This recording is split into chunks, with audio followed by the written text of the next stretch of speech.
This is Create the Next from ProCFO Partners, where every week we explore strategies and ideas for financial management and growth to help today's businesses put their financial picture in context. Welcome back to Create the Next. I'm Chris Bentliff, and I have with me today Jay Patel, who is the CEO at Amtech. And I love when we get to tell these sort of client stories.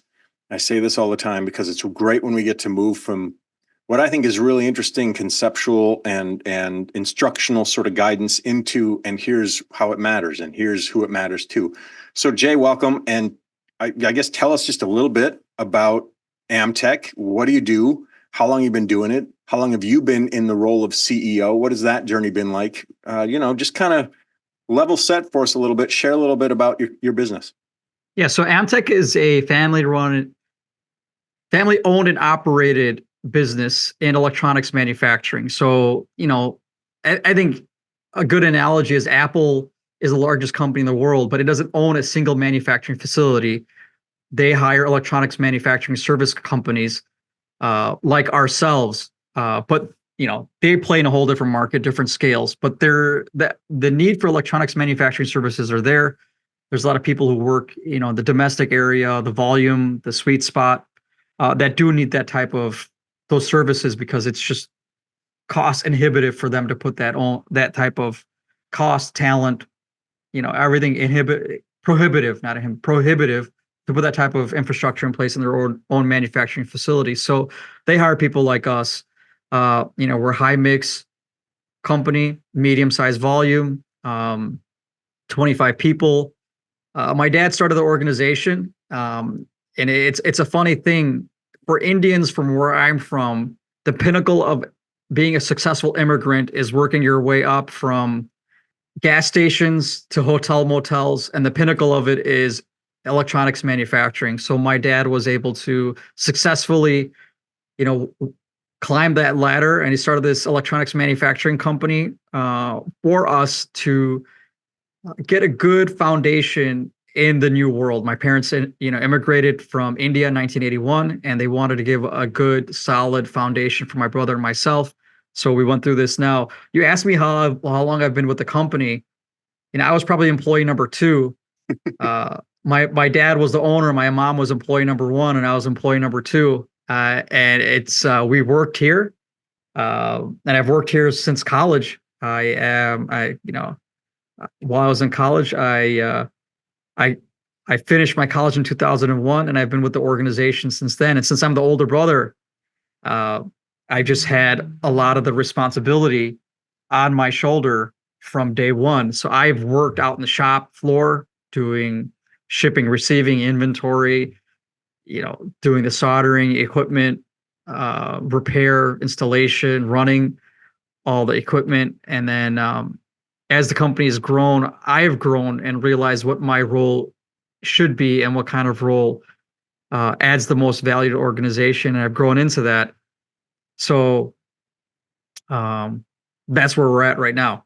That's fascinating. And I love that really you get to, it's true for you that there's nothing about the business that you aren't familiar with, that you haven't done, which I imagine makes you a pretty effective leader. You know what it's like to be just like on the ground floor of all the things. You know what some of those challenges are. You know what some of the, I guess, the obstacles that a person faces. Does that shape certainly your leadership style, but does that shape how you see the future of the company or the places where the company needs to be led? Do you go back to, I can remember when, and it's time that we make sure that doesn't happen again, or that keeps on going? Or I guess maybe my elegant question is, where does tradition, as this is a family business that your dad started, meet innovation or your own sort of sense of ownership around, and I'm going to take it in this direction? Yeah, I think I would rather say, rather than good leadership, I would say I have potential of good leadership because I've gone through it. I haven't worked anywhere else and don't have maybe the experience that's required that culminates in a great leader. But yeah, I can go out there and say, okay, here's what the industry is doing. This is what we're doing. This is where we're wasting time. I can call BS on it. I can go out on the shop floor just by some noises and sounds and the way people are sitting and walking and talking and working, like I can tell exactly what's happening, and it's kind of become intuitive for me. Like I can go out there and I just know because I've worked out in the shop floor. Now that intuition, how to translate that into value for the customer and value for the organization has been a struggle for me to be able to codify and use it as an asset in the company. How has that shaped the dynamics of when you know that you want or need some sort of outside point of view or perspective? What led you to needing a fractional CFO? I don't know where else you do fractional things in the organization, but was that a conscious, we need something fractional, or was it just, we have a problem, I wonder who can help us solve it? Or just what was that journey like? I know that you work with Randy Talcott, who's amazing, but just getting to that point, what was that like for you? I think, for us, as we grew as an organization, as as we needed to get our finances together, as we looked for support and capital to fund our growth, I think we need to get a little bit more sophisticated in the way that we manage the organization. When I look at Warren Buffett and hear the stories of how he chooses which companies to invest in, like he doesn't know anything about what they do. He looks at the balance sheet and looks at it and knows right away what the company, whether it's worth investing in or not.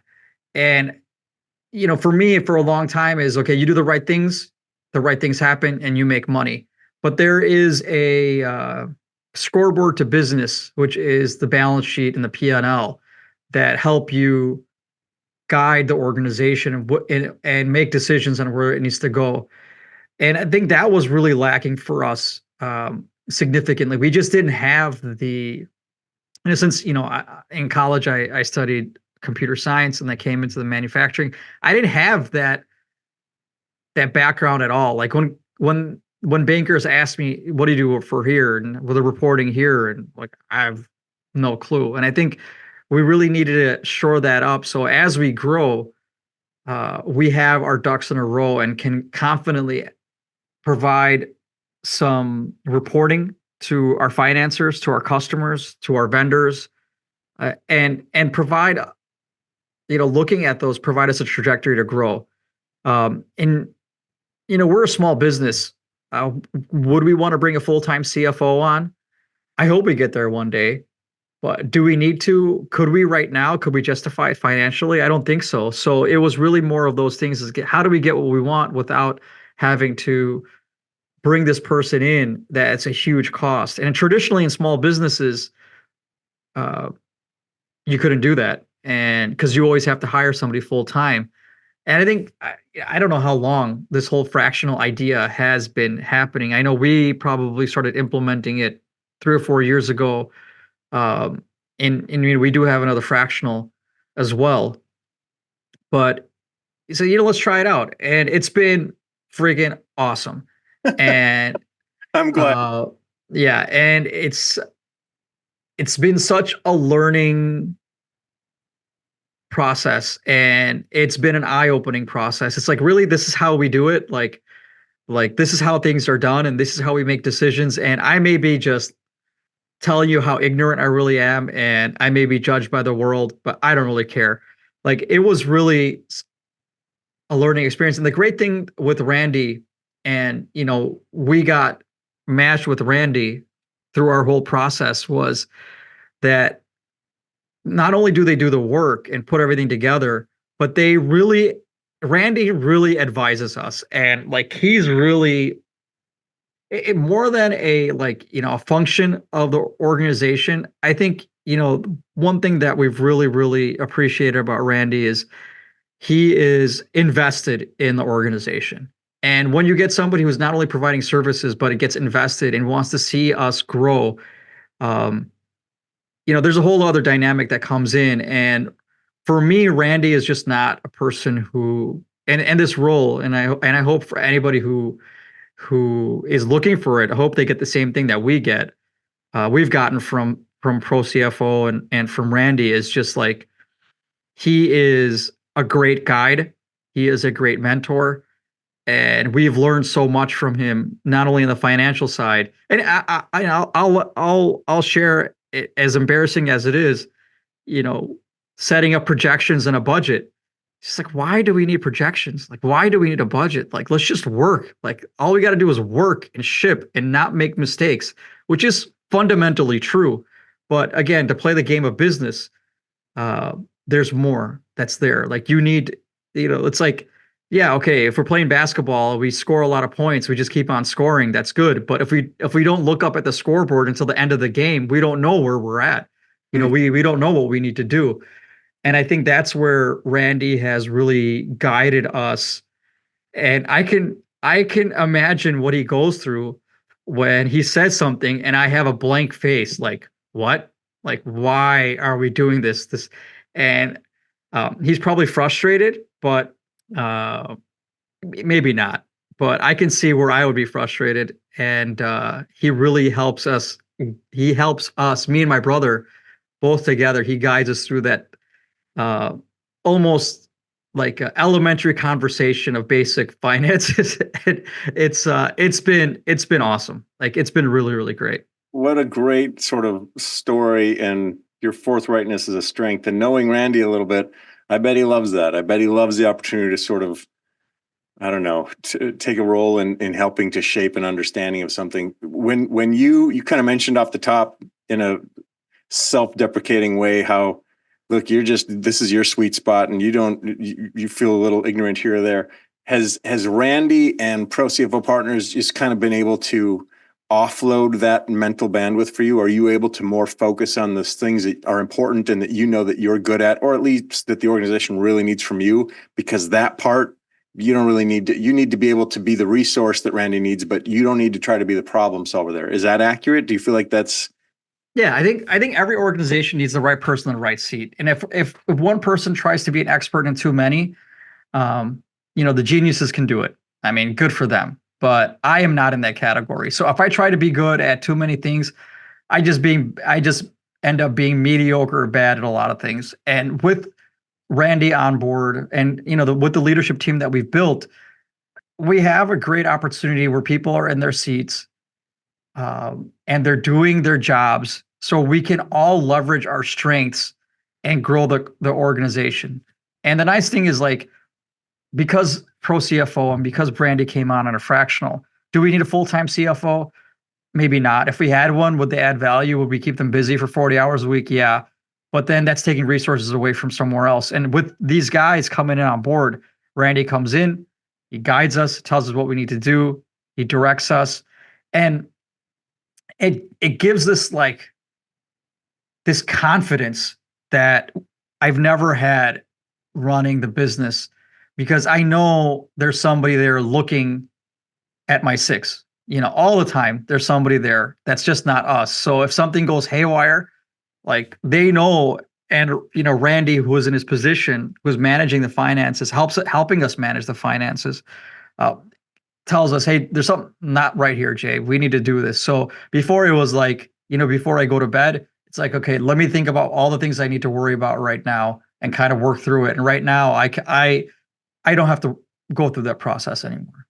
One thing I wanted to add is that, with getting somebody with the pro CFO or getting a fractional, and Randy's awesome, and I hope everybody gets Randy. And I hope he stays with me for a long, long time. But with that, you get so many years of experience. Like, there's so much just guidance outside of the CFO role that we've received that help us make decisions on how to run the company. And I think when you get yourself people with experience like that, and that can help you, you can take your organization to a whole other level. So I'm sorry I cut you off on your outro. That was worth it. That was a better anything I would have come up with. Thank you. So it's totally worth it. On paper, when you try to make the decision, make the finances work, or see this is additional cost, but I think there's a cost, but the value outweighs the cost for sure. For us, the value outweighs the cost. Jay Patel is the CEO at Amtech. They are at buildamtech.com. And I really enjoyed this conversation, Jay. And thank you, Jay. It's been great to talk to you. All right, thanks. Thanks for watching, and a special thanks to our subscribers. Consider becoming one today. Visit ProCFOPartners.com for more strategies and ideas for financial management and growth to help you put your business's financial picture in context.